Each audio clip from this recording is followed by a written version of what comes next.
is a real common question that I get. The biggest thing when it comes to how many times a week is how can you fit into your lifestyle?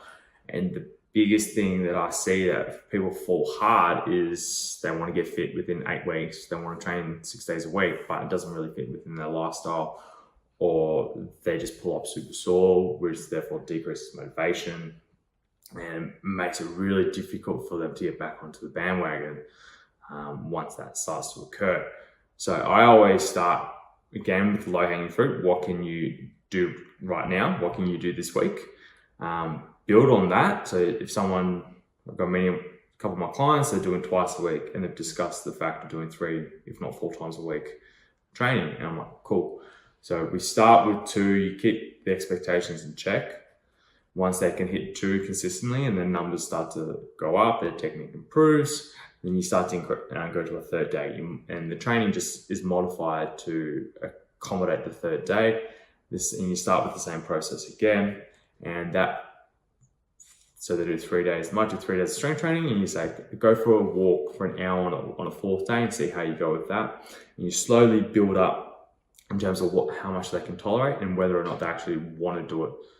Like, it's one thing to be able to say to do it, but then it's another thing to actually do it. Yeah. And it must be that they, like you said before, watching a YouTube video and they're seeing someone who says, you know what, I train 4 to 5 days a week, that's what you should be doing. Or people watch Arnold and go, oh, Arnold trained, twice a day. Yeah. I need to train twice a day. And more often than not, those guys, they'll be coming to the gym and hitting it hard for 2 weeks or so. And then after those 2 weeks, you talk to them again and they've fallen off the bandwagon because it was an unrealistic sort of expectation they put on themselves. Well, another way to put it is like you wouldn't go from grade 1 to year 7. No. Yeah, exactly. There's checks and balances and ways you actually progress. There's a system that's been actually set up for you to actually progress. So when you're at year 7, you have the competencies built up prior to those years. Yeah. And then because a lot of people, I guess, buy into that, the fitness magazine, you get abs in 8 days, do this in 10 days. And so people go into this expectation of, I'll do these, 2 weeks really hard, I'll hit it, and they expect to see results straight away. When really that's not the way.